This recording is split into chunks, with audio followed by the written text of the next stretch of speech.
Her ex post hit like a gut punch. A man who can't handle a free woman isn't a man at all. Hours before, I'd told her I wasn't okay with her crashing at her ex's place for a weekend. No yelling, no ultimatums, just me.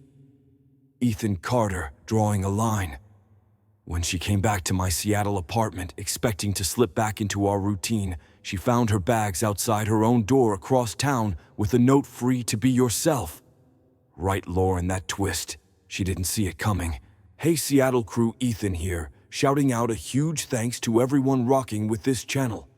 We're inches from 15,000 subscribers, so if you're new, hit that subscribe button and join the ride. This story isn't just a breakup drama. It's about wrestling with trust boundaries and what it means to stand up for yourself without losing who you are. It's messy, it's real, and it's got lessons we all need. Picture Seattle.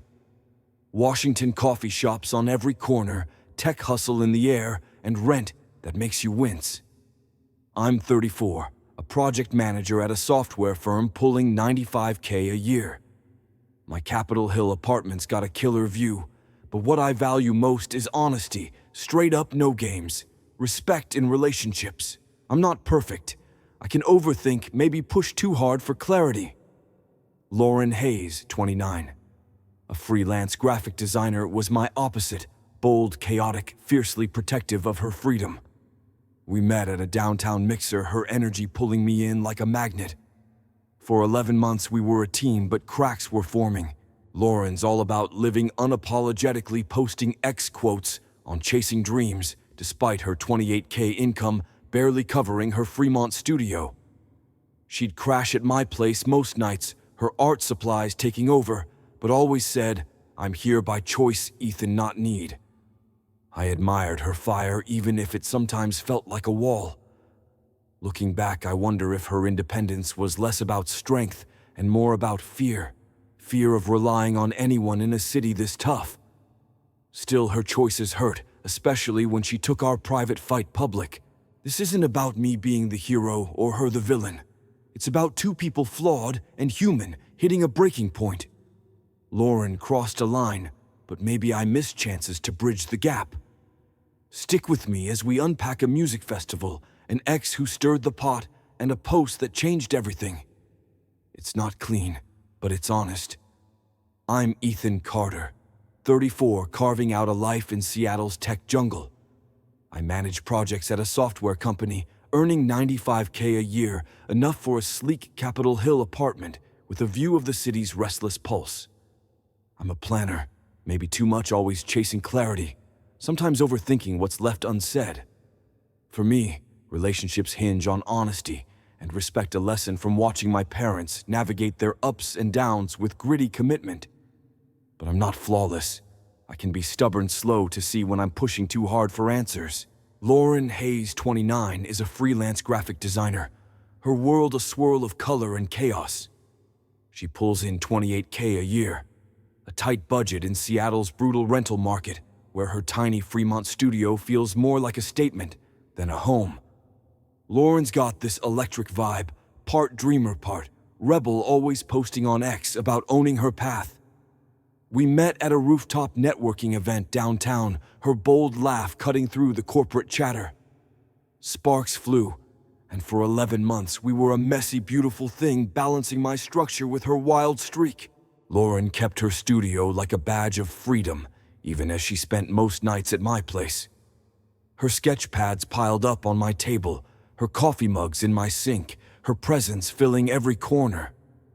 By month 8, she was there, 5 sometimes, 6 nights a week, but she'd always say, "I choose this, Ethan. I don't need anyone." I respected that, even covered her dinner when gigs were scarce. But I started wondering if her independence was a shield, maybe hiding fears of losing herself in a city that chews up dreamers. She'd talk big about not being controlled, yet leaned on me more than she'd admit. Seattle's a pressure cooker. Tech bros, artists, and sky-high rents all colliding. Lauren hustled for clients, her X feed full of rise and grind mantras, but her bank account told a different story. I thought we were building something real, sharing late-night takeout, and rainy walks through Pike Place.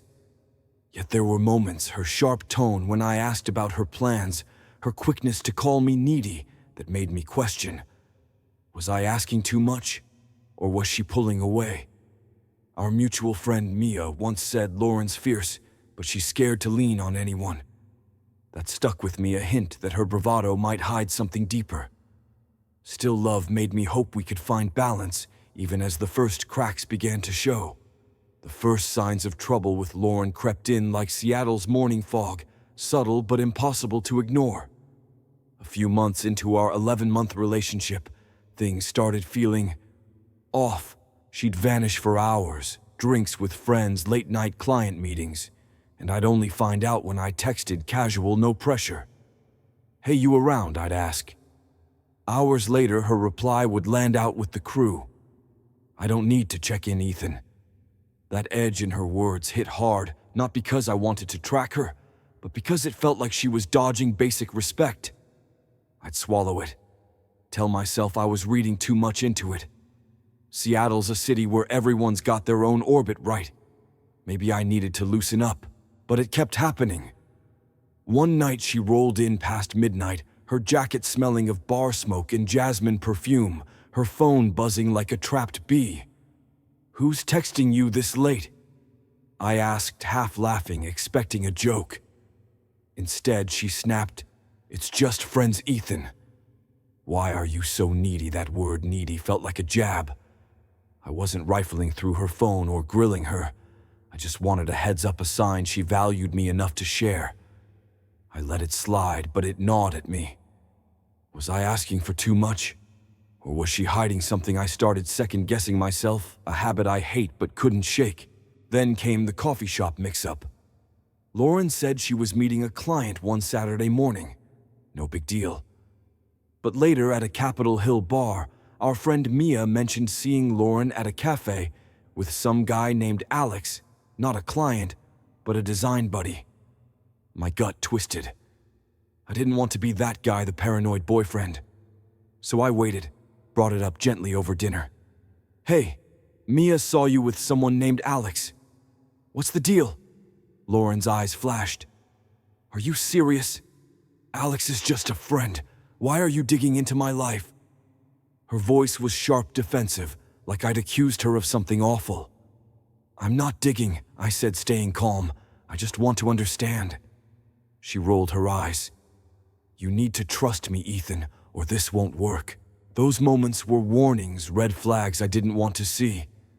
Lauren's freedom felt less like independence and more like a wall keeping me out. Lying in bed, the city's hum outside my window, I'd replay our talks. Was I too clingy, or was she pushing me away? Mia's words echoed Lauren's, scared of needing anyone. Maybe her defiance came from that fear, a need to prove she could stand alone in Seattle's grind. But fear or not, her secrecy hurt. I wanted us to work to find a way to meet halfway. I just didn't know how much longer I could keep ignoring the cracks.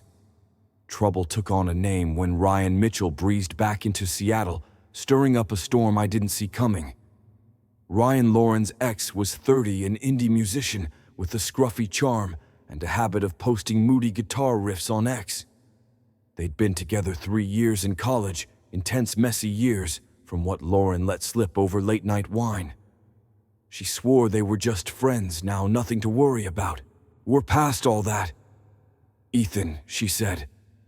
Her voice, steady, eyes bright with that fierce confidence. "Ryan's like family. We've got history, but it's platonic." I wanted to believe her. I tried to be the guy who doesn't flinch when his girlfriend's ex texts her. But something about Ryan's return felt like a shadow creeping into our 11-month relationship. It started quietly. Lauren's phone would ping with his messages, and she'd smile, typing back quick replies. Over breakfast, she'd toss out bits about him. "Ryan's got a gig in Fremont tonight, or he's crashing at a friend's place till he sorts out a lease." Then it escalated: coffee meetups, long calls about music, and dreams lunches that stretched into hours. I'd catch her laughing on the phone in my Capitol Hill living room, her voice softer, warmer than it had been with me lately. Our mutual friend Mia warned me over coffee, Lauren's always been drawn to Ryan's chaos. Be careful. But I didn't want to be paranoid. Friends are fine, right? Even exes. I kept telling myself that even as my gut screamed otherwise, I couldn't stay quiet forever. One night over takeout in my apartment, I tried to talk, keeping it calm. Lauren, you're spending a lot of time with Ryan. It's making me uneasy. Her fork froze and her eyes narrowed. Uneasy, Ethan. That's on you. Ryan's my friend. If you can't deal with me having a life, maybe you're not ready for this. Her words cut twisting my concern into something small, insecure. I took a breath, tried again. I'm not saying you can't see him. It just feels like you're prioritizing him over us. Can we talk about boundaries?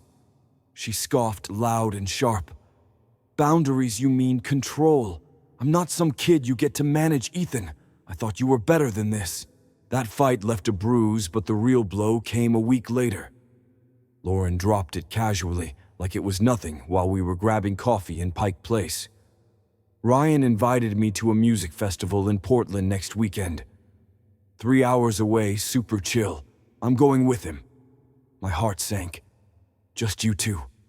For the whole weekend. She nodded, sipping her latte. Yeah, he's got extra tickets. We'll stay at his family's cabin nearby. No big deal. No big deal. A romantic festival, a cozy cabin, her ex, it was a neon red flag. Lauren, I said, voice steady but firm. I'm not okay with this. It's not about trust. It's about respect for our relationship. She exploded right there in the cafe, her voice rising. Respect. This is why I don't do clingy. I'm a free woman, Ethan, and I won't let your jealousy cage me. Heads turned and I felt the stares. It's not jealousy, I said, low controlled. It's about us. If you go, we've got a problem. She leaned in, eyes blazing. No, you've got a problem. I'm going and you can deal with it or not. She grabbed her bag and stormed out, leaving me with a half-cold coffee and a sinking feeling.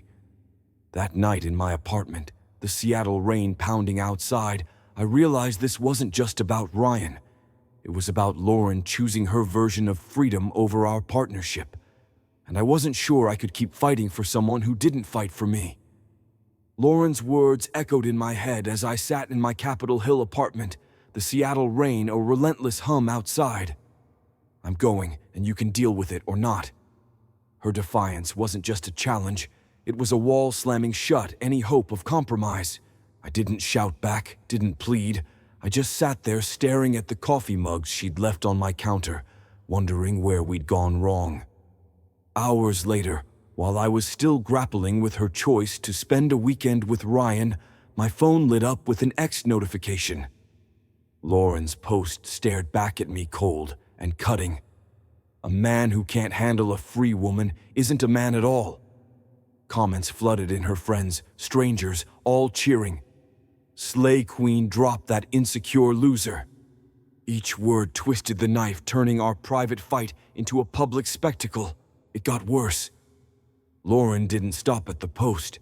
She spun a story in a Seattle artists group on X, claiming I was suffocating her, trying to cut her off from her dreams. Lies painted with just enough truth to stick. People I knew, coworkers, casual acquaintances, started texting me. Confused. Ethan, is this true? My reputation built over years of hard work was suddenly under fire.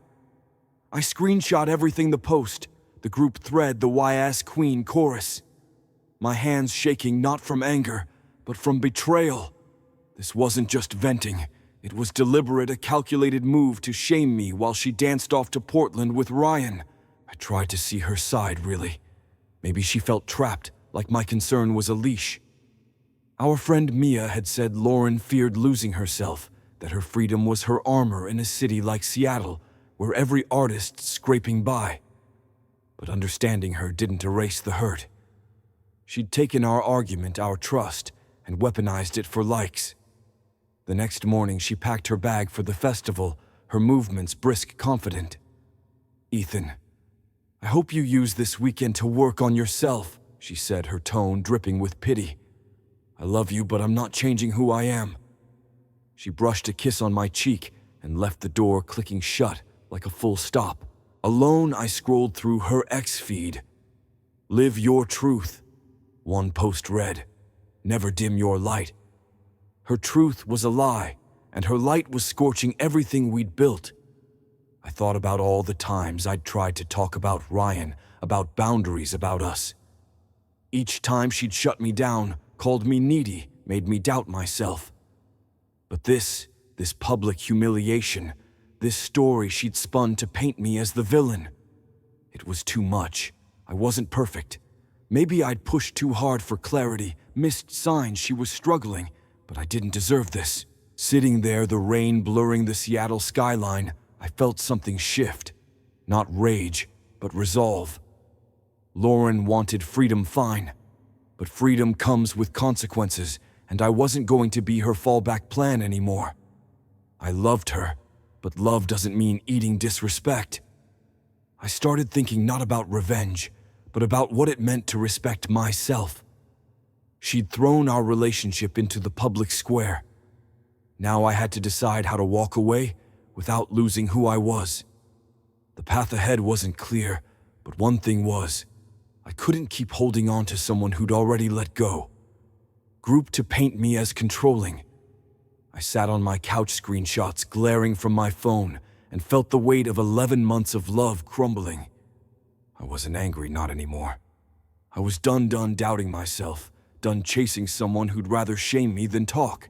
Saturday morning, I woke with a quiet clarity. If Lauren wanted freedom, I'd give her exactly that, not out of spite, but to honor my own boundaries. I started gathering her things from my apartment, her sketch pads scattered on my coffee table, her jacket slung over chairs, her earrings glinting on my nightstand. Each item stung a reminder of nights we'd laughed over takeout or planned weekend hikes. But I packed carefully, folding clothes, boxing art supplies, tucking her laptop in bubble wrap. I wasn't trashing her life, I was returning it. I snapped photos of every step, proof I'd handled her belongings with care, because I knew she'd twist this too if she could. I drove to her Fremont studio, the city's gray streets blurring past.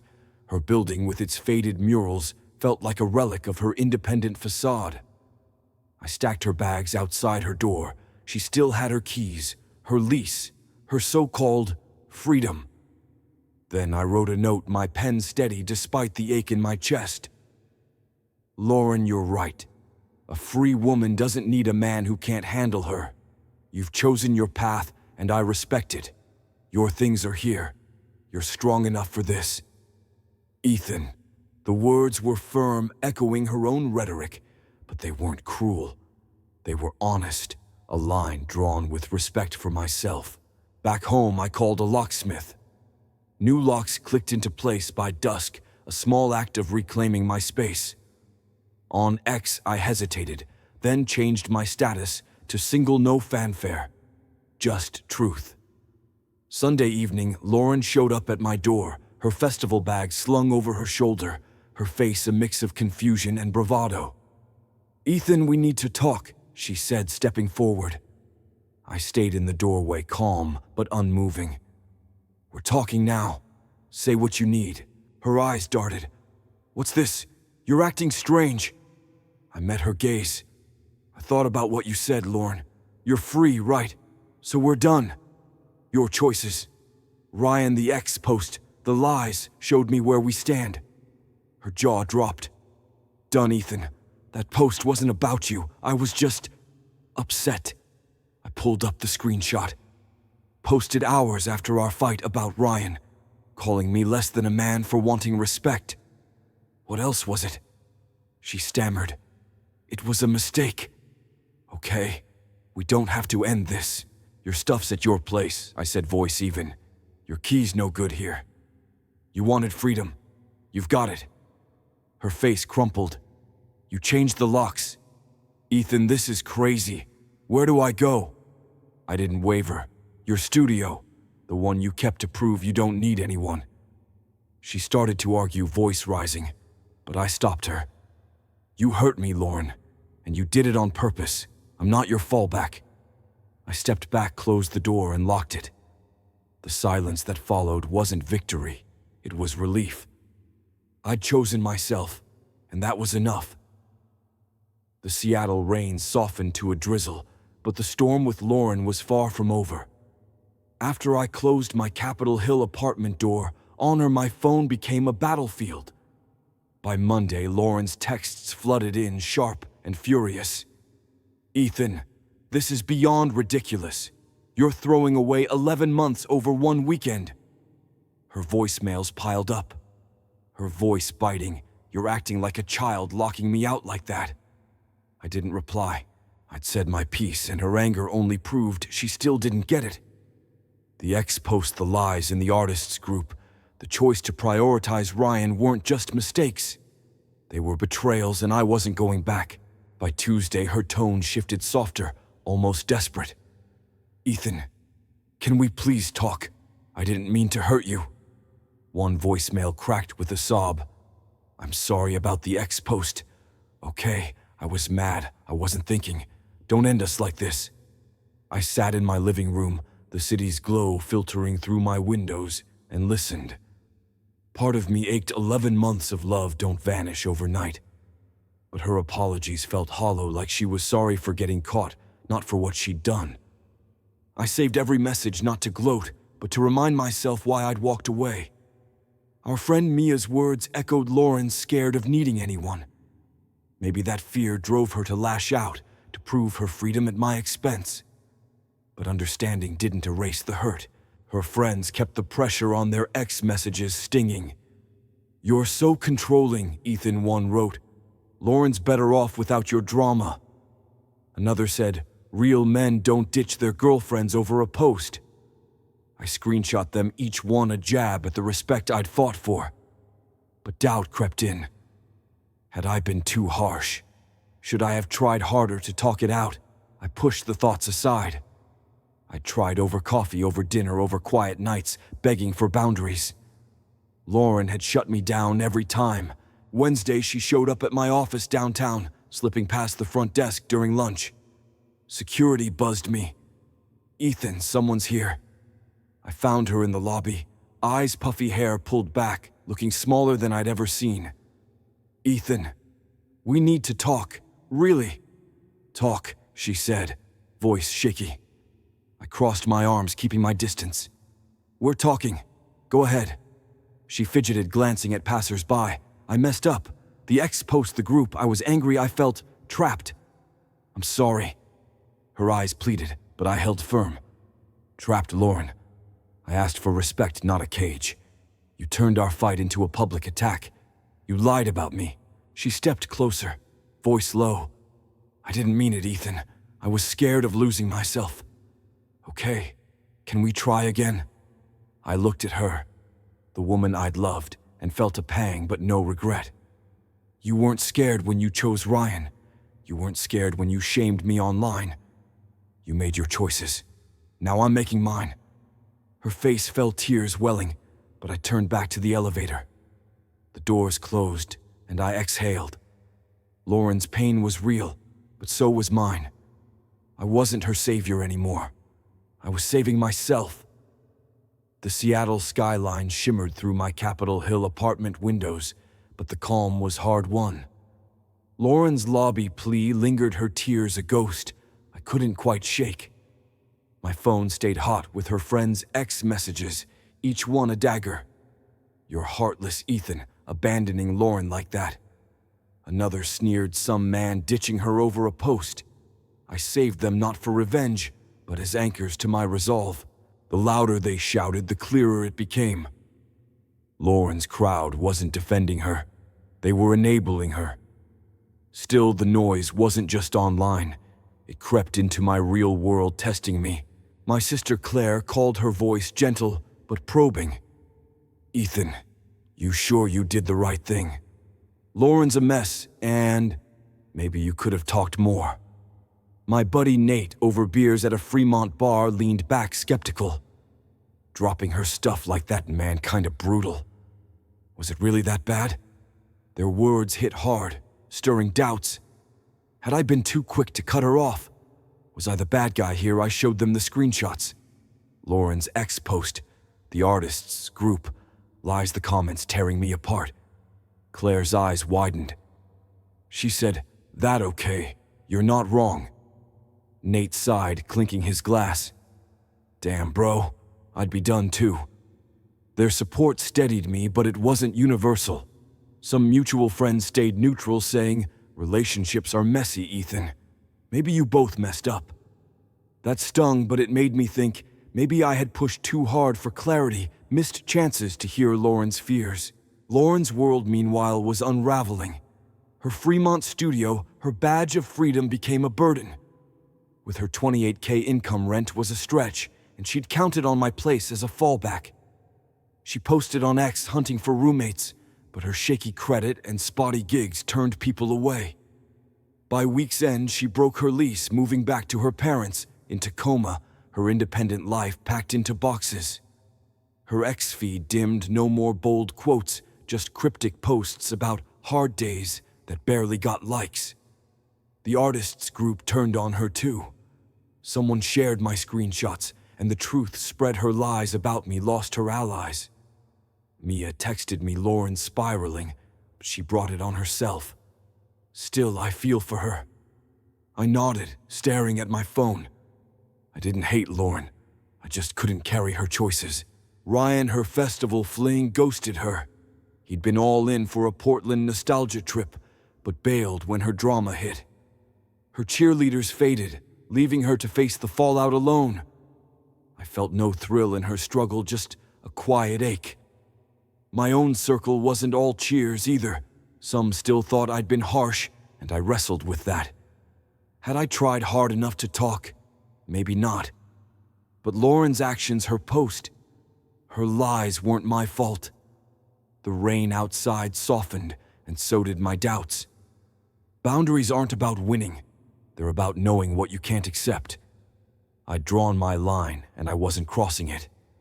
Fall swept into Seattle, the Capitol Hill streets, lined with golden leaves, and my apartment felt like mine again, no echo of Lauren's chaos. I was settling into a new rhythm, grabbing coffee with friends, diving into work, when Sarah Bennett entered the picture. Sarah, 32. A financial analyst with a quick wit and a steady calm, met me at a Pike Place charity run. We bonded over hating the 5K, but loving the post-race pastries. Over drinks later, I shared the Lauren saga, hesitant. Sarah listened, then said, "You didn't just walk away, Ethan. You chose respect, yours and hers. That's strength." Her words hit deep, a reminder that boundaries aren't selfish, they're essential. Lauren tried one last time, calling from her parents' place in Tacoma. Her voice was soft, raw. "Ethan, I was wrong. The festival, the ex post, the group lies, I messed up. I was scared of losing my freedom, but I lost you instead." I leaned against my kitchen counter, the city's glow outside, and let her talk. "I miss us," she said. "Can we try again?" I paused, not out of doubt, but to be sure of my words. "Lauren, I hear you, but you chose Ryan. You chose to hurt me publicly. That showed me who you are. I'm moving forward." She whispered, "I've learned, Ethan. I swear." I sighed. "I hope you have. But not with me." The call ended, and I felt no anger, just closure. Word spread that Ryan had ditched her. The Portland trip was a fling, not a future, and he'd vanished when her life unraveled. Her ex-posts faded, her artist friends quiet after the truth, my screenshots circulated. Mia said Lauren was humbled, rethinking her independence. I didn't gloat, I just nodded. Sarah, over dinner, put it perfectly. "You gave her a mirror, Ethan. What she does with it is on her. With Sarah, there's no second-guessing, just honesty and ease. It's new, not perfect, and I'm still healing, sometimes wondering if I could have listened better to Lauren's fears. But I know now love means meeting halfway, not carrying someone's disrespect." The Seattle rain fell softly, and I felt ready for whatever came next. The Seattle skyline glowed outside my Capitol Hill apartment, a quiet promise that life keeps moving even through heartbreak. Lauren's story ended where it began, in her parents' Tacoma home, her freedom tested by choices she couldn't outrun. I didn't ruin her. I stepped back, letting her face the mirror of her actions, her ex-post, her lies, her betrayal. Now, with Sarah's steady presence and a clearer heart, I see what this was: not a win, but a lesson hard-earned and human. This isn't about pointing fingers. Lauren and I both faltered her in disrespect me, in missing her fears until it was too late. But her public shaming, her choice to prioritize Ryan, crossed a line I couldn't ignore. Walking away wasn't easy. It was necessary. Here's what I carry forward, and I hope you do too. First, honor boundaries, yours and your partner's. Love thrives on mutual respect, not dismissing someone's hurt as neediness. Second, true freedom means owning your actions, not dodging their weight. Lauren's independence was a mask for fear, and it cost her more than she expected. Third, pause before you post. In Seattle's tight-knit scene, one reckless ex-rant can ripple burning bridges you might need. Sarah said it best over coffee. You chose yourself. Ethan, and that's not selfish. It's honest. She's right. Relationships aren't about control or winning. They're about showing up, flaws and all, and building something real. I'm not perfect. I overthink, I push for answers, but I'm learning. If you're holding on to someone who dims your worth, ask, is this what love looks like? For me, the answer led me here, to a rainy city night, a new beginning, and a truth I'll never let go. Respect starts with you. Thanks for listening, Seattle. Stay real out there.